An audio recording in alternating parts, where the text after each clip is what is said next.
Hi viewers, ఈ ఒక వీడియోతో మీకు complete full stack web development details అనేది తెలుస్తుంది. సో ఈ వీడియోలో మేము కవర్ చేయబోతున్నాం what is front end, back end, data stack and MERN stack గురించి కంప్లీట్ డీటెయిల్గా. సో ఈ ఒక వీడియో వింటే మీకు కంప్లీట్ డీటెయిల్ అనేది తెలుస్తుంది. So myself Sumukh, I'm a non coder and we have with us Raghavendra who is an 8 years experience in coding. So ఇప్పుడు రాఘవేంద్ర గారు, మనం అమీర్పేట్ వెళ్ళినప్పుడు అన్ని చోట ఈ full stack web development hoardings చూసాం. సో ఎందుకు ఇంత డిమాండ్ ఉంది ఈ కోర్స్కి? ఐటీలో చాలా డొమైన్స్ ఉన్నాయండి, క్లౌడ్ అని, టెస్టింగ్ అని, ఇలాగా. సో ఇలా కాకుండా మనకి ఏంటంటే ఒక మూవీలో హయ్యెస్ట్ ఇంపార్టెంట్ ఎవరికి? ఒక హీరోకి. అదేవిధంగా ఒక ఐటీలో డెవలపర్ అనే వాళ్ళకి హయ్యెస్ట్ ఇంపార్టెన్స్ ఉంటుంది అనమాట. ఈ డెవలప్మెంట్ అనేది ఫుల్ స్టాక్ డెవలపర్కి చాలా డిమాండ్ ఉంటుంది. ఎందుకని? బికాస్ ఏదైనా ఒక వెబ్ అప్లికేషన్ చూసుకుంటే, అగైన్ వినండి, web application, not regular application. ఈ వెబ్ అప్లికేషన్ చూసుకుంటే దానికి ఫ్రంట్ ఎండ్, బ్యాక్ ఎండ్ ఇలా మొత్తం కలిపి ఒక్కరే చేస్తారు. వాళ్ళని ఫుల్ స్టాక్ డెవలప్మెంట్ అంటాం. కంపెనీస్కి కావాల్సింది ఏంటి? అన్ని పనులు ఒక్కరే చేసేవాళ్ళు కావాలి. ఇంకా సింపుల్గా చెప్పాలంటే ఒక డైరెక్టర్కి డ్యాన్స్ వేయాలి, డైలాగ్స్ చెప్పాలి, యాక్టింగ్ చేయాలి. ఇలా కాదు నేను యాక్టింగ్ మాత్రమే చేస్తాను, మిగతావి చేయను అంటే కుదరదు కదా. సో కంపెనీస్ కూడా ఇలా మల్టిపుల్ డొమైన్స్లో ఎక్స్పర్ట్ కావాలి. అందుకనే ఫుల్ స్టాక్ డెవలపర్కి, ఫుల్ స్టాక్ కోర్స్కి అంత demand. Okay, got it. So ఇప్పుడు ఏంటంటే నేను నాన్ ఐటీ బ్యాక్గ్రౌండ్ ఉన్నాను కాబట్టి నాకు ఇది అర్థమైంది. ఓకే, మీరు ఎక్స్ప్లెయిన్ చేసింది ఫుల్ స్టాక్ వెబ్ డెవలప్మెంట్లో ఇలా ఉంటుందని చెప్పేసి. సో బట్ ఇన్ కేస్ ఏమైనా నేను ఇది నేర్చుకోవాలంటే నాకు ఎక్కువ అనిపిస్తుంది. సో ఇది ఈజీగా ఎలా నేర్చుకోవాలి? ఆ పదం వినేసి ఫుల్ స్టాక్ మొత్తం ఈ ఫ్రంట్ ఎండ్, బ్యాక్ ఎండ్ అనేసరికి మనకి డిఫికల్టీగా అనిపిస్తుంది. బట్ ఇక్కడ మన కోర్స్ అనేది నేర్చుకునేటప్పుడు ఎలా ఉంటుందంటే బేసిక్స్ నుంచి వస్తుంది అనమాట. అంటే ఫ్రంట్ ఎండ్లోనే మళ్ళీ మనకి సబ్ పార్ట్స్ ఉంటాయి, HTML, CSS, జావా స్క్రిప్ట్ అని చెప్పి. దానివల్ల ఫ్రమ్ ద స్క్రాచ్ నుంచి నేర్చుకోవడం వల్ల అంత డిఫికల్టీగా అయితే అనిపించదు. సో మీరు నాన్ టెక్నికల్ బ్యాక్గ్రౌండ్ అయినా కూడా, టెక్నికల్ వాళ్ళైనా కూడా అందరూ ఒకే లెవెల్ నుంచి స్టార్ట్ చేస్తారు. సో అది అంత పెద్ద ఇబ్బంది అయితే కాదు. రైట్ రాఘవేంద్ర గారు. సో అంటే ఇప్పుడు ఇది ఇలా డివైడ్ చేశారు కదా, సో దీన్ని పార్ట్గా ఒకసారి చూద్దాం. సో ఫస్ట్ వచ్చేసి front end. So front end అంటే ఏంటి? అండ్ లెట్స్ సే ఒక పర్సన్ ఫ్రంట్ ఎండ్ నేర్చుకున్న తర్వాత ఫ్రంట్ ఎండ్లో ఆప్షన్స్ ఏముంటాయి? ఇప్పుడు మీకు ఇంకా ఈజీగా అర్థం అవడానికి ఏం చెప్తా అంటే, ఇప్పుడు మనం హౌస్ కన్స్ట్రక్ట్ చేసుకుంటాం కదా. సో హౌస్ కన్స్ట్రక్ట్ చేసుకునేటప్పుడు ఫస్ట్ ఏం చేస్తాము, మనకి ఎన్ని ఫ్లోర్స్ కావాలి, ఎన్ని రూమ్స్ కావాలి అని ఒక స్ట్రక్చర్ అనేది బిల్డ్ చేసుకుంటాం కదా. అలాగే మనం ఒక వెబ్సైట్ క్రియేట్ చేసేటప్పుడు ఏం చేయాలి? ఎన్ని పేజెస్ కావాలి, ఎన్ని ఇమేజెస్ కావాలి, ఎంత కంటెంట్ కావాలి. This is all called structuring the web page. దీని గురించి మనం ఏం చేస్తాము? HTML అనేది వాడతాం. ఇది చాలా ఈజీ అండి. ఇమేజెస్ని, టెక్స్ట్ని, వీడియోస్ని మనం ఒక స్ట్రక్చర్డ్ వేగా పెట్టుకోవటం. ఓకే, ఇప్పుడు ఇల్లు కూడా మనం అలా కట్టేసినాం. మరి తర్వాత ఏం చేస్తాము? మన ఇంటికి మన టేస్ట్ తగ్గట్టుగా కలర్స్ అనేది వేసుకుంటాం కదండి.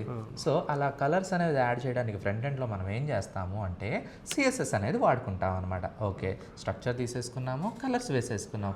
మరి అలాగా నాకు ఇంట్లో మరి స్విచ్ చేశాను, లైట్ రావాలి, ఫ్యాన్ తిరగాలి, అవేం తిరగదు. ఎందుకని? స్విచ్ ఉంది, ఫ్యాన్ ఉంది, బట్ వాటి మధ్యన కనెక్షన్ లేదు. అలాగే మనం స్ట్రక్చర్ చేసిన పేజ్లో బటన్స్ ఉంటాయి. లెట్సే గూగుల్లో నేను సలార్ మూవీ అని చెప్పి టైప్ చేశాను. ఆ బటన్ ప్రెస్ చేసినప్పుడు మన సిస్టమ్ నుంచి ఆ సలార్ మూవీ ఉన్న సర్వర్కి కనెక్షన్ ఉండదు.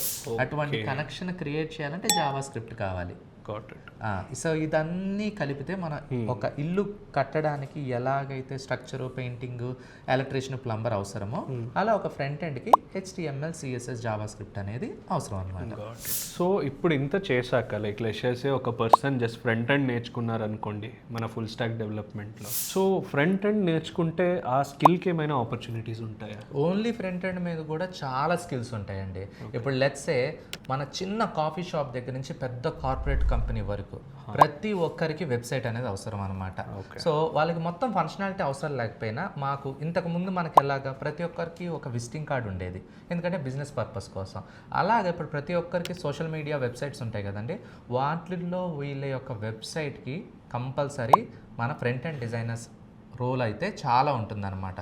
So as long as business is there, so front end డెవలపర్స్కి డిమాండ్ ఉంటుంది. అండ్ ఎప్పటికప్పుడు మనం కొత్తది చేంజ్ చేసుకుంటాం, అంటే వాళ్ళు కొత్త ప్రోడక్ట్ లాంచ్ చేసుకోవచ్చు, వాళ్ళ అంబాసిడర్ని చేంజ్ చేయొచ్చు, అండ్ ఎవ్రీ ఇయర్ అప్డేట్ జరుగుతూ ఉంటాయి. మరి వెబ్సైట్ని అప్డేట్ చేయడానికి కూడా ఫ్రంట్ ఎండ్ డెవలపర్స్ నీడ్ అయితే ఉంటుందన్నమాట. సో జాబ్ ఆపర్చునిటీస్కి అయితే unlimited, sky is the limit. Now let's get in to back end. Back end కూడా సేమ్ ఫ్రంట్ ఎండ్ లాగేనండి. ఇప్పుడు మనకి ఏంటంటే ATM మెషిన్లో మనం మనీ డ్రా చేసిన తర్వాత మనకి బ్యాలెన్స్ అనేది అప్డేట్ అవ్వాలి అండ్ మనం ఎంటర్ చేసిన పిన్ రైటా రాంగ్ అనేది చెక్ చేసుకోవాలి.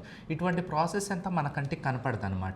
ఈ వర్క్ అంతా చేసేది ఎవరంటే బ్యాక్ ఎండ్ డెవలపర్స్ అంటారు. వీళ్ళ మెయిన్ పని ఆథెంటికేషన్, అంటే లాగిన్ అయిన యూజర్ జెన్యూన్ యూజరా కాదా, కరెక్ట్ ఇన్ఫర్మేషన్ ఎంటర్ చేస్తున్నారా, అండ్ అదంతా మనీ డ్రా చేసేటప్పుడు లెట్స్ సే మీ అకౌంట్లో 900 ఉంది, బట్ మీరు ఒక 1000 రూపీస్ డ్రా చేయాలని చూస్తారు, అవ్వదు. ఇటువంటి వ్యాలిడేషన్ అంతా ఎవరు చేస్తారంటే the work done by the back end developer.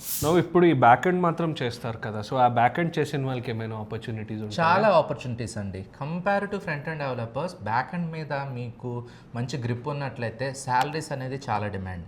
ఎందుకంటే ఫ్రంట్ ఎండ్ అనేది ఎంత ఈజీయో బ్యాక్ ఎండ్ మీద ఎక్స్పర్ట్స్ మార్కెట్లో అంత తక్కువ ఉన్నారు.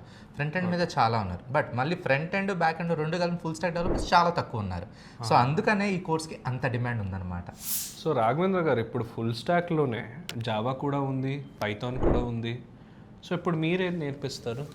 మంచి క్వశ్చన్ అండి. ఇప్పుడు మనకి ఏంటంటే మార్కెట్లో ఏదైనా కోర్స్ నేర్చుకుందాం అనుకున్నప్పుడు చాలా ప్రోగ్రామింగ్ లాంగ్వేజ్ చెప్పేస్తారు, జావా అని, సి అని, .NET అని, బట్ మనకి ఏది నేర్చుకోవాలో తెలియదు. అది నేర్చుకున్నది మనకి సెట్ అవుతుందో లేదో కూడా తెలియదు అనమాట.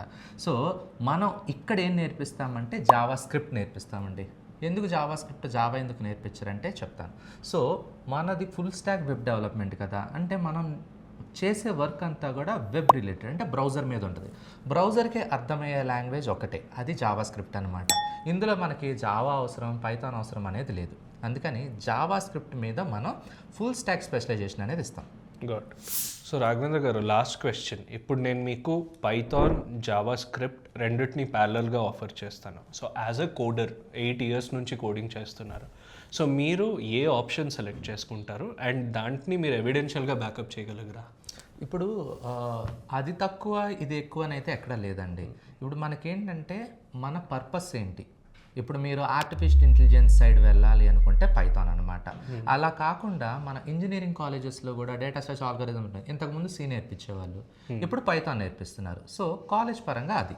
బట్ మనం ఇప్పుడు ఐటీలో జాబ్ తెచ్చుకోవాలి అండ్ మీరు వెబ్ డొమైన్ సైడ్ వెళ్ళాలి అనుకుంటే you have to go with the Java script only. So ఇప్పుడు ఈ కోర్స్ అయితే అన్ని చోట దొరుకుతుంది, కానీ మన ఎంట్రీలో దీన్ని చేస్తే బెనిఫిట్స్ ఏం దొరుకుతుందని చెప్తారా? ఇప్పుడు మనం కోర్స్ ఎన్రోల్ అయ్యామంటే దాంట్లో బెస్ట్ ఉండాలి అండ్ ద ఫీచర్స్ ఉండాలండి. సో నా 8 years ఎక్స్పీరియన్స్లో నేను చూసింది ఏంటి అంటే ఎంట్రీలో ద కోర్స్ వచ్చేసరికి ఫస్ట్ వర్నాక్యులర్, అంటే మన తెలుగులో చెప్తారు. సో తెలుగులో ఉండటం వల్ల ప్లస్ పాయింట్ ఏంటి, అందరికీ ఈజీగా అర్థమవుతుంది. అండ్ మనకు వచ్చే users, majority of the users అంతా కూడా నాన్ టెక్నికల్ బ్యాక్గ్రౌండ్స్ ఉంటారు. సో క్లాస్లో ఎక్కువ మంది వీళ్ళే ఉండటం వల్ల ఏమవుతుందంటే బేసిక్ నుంచి ఫ్రమ్ ద స్క్రాచ్ నుంచి నేర్పించడానికి మనకి మంచి ఛాన్స్ అయితే ఉంటుంది. అండ్ యూజర్స్ అందరికీ కూడా మనం ఇచ్చే certification Illinois institute of technology నుంచి ఇస్తామండి. అంటే ఏదో మన ఇన్స్టిట్యూట్ పేరు పెట్టి స్టాంప్ వేసి ఇచ్చేయటం కాదనమాట. ఇల్లినాయ్ ఇన్స్టిట్యూట్ ఆఫ్ టెక్నాలజీ అంటే యూఎస్ఏలో one of the top rated university. ఆ సర్టిఫికేట్తో వాళ్ళు ఫ్యూచర్లో రిమోట్ జాబ్స్ తెచ్చుకోవాలన్నా లేకపోతే ఎంఎస్ చేయాలనుకున్నా కూడా సర్టిఫికేట్ ఒకటి బెనిఫిట్ అవుతుంది. అండ్ ఇంకొకటి, వాళ్ళకి కోర్స్ అంతా తెలుగులో ఉంటుంది కదా, మరి జాబ్ తెచ్చుకోవడానికి సాఫ్ట్ స్కిల్స్ కావాలి. ఆ స్పోకెన్ ఇంగ్లీషు, సాఫ్ట్ స్కిల్స్ అనేది కూడా మనం కోర్సులో ఫ్రీగా నేర్పిస్తాము. అండ్ ప్లేస్మెంట్ అంటారా, ఎంట్రీ ఫేమస్సే ప్లేస్మెంట్స్కి. ఇప్పుడు మన దగ్గర మీరు చూస్తున్నట్లయితే ఎన్ని ప్లేస్మెంట్స్ ఉన్నాయి. కేరళ, మలయాళం, తమిళ్, తెలుగు, కన్నడ, ప్రతి భాషలో కూడా మన వాళ్ళు ఆల్రెడీ ప్రూవ్ చేసేసారు.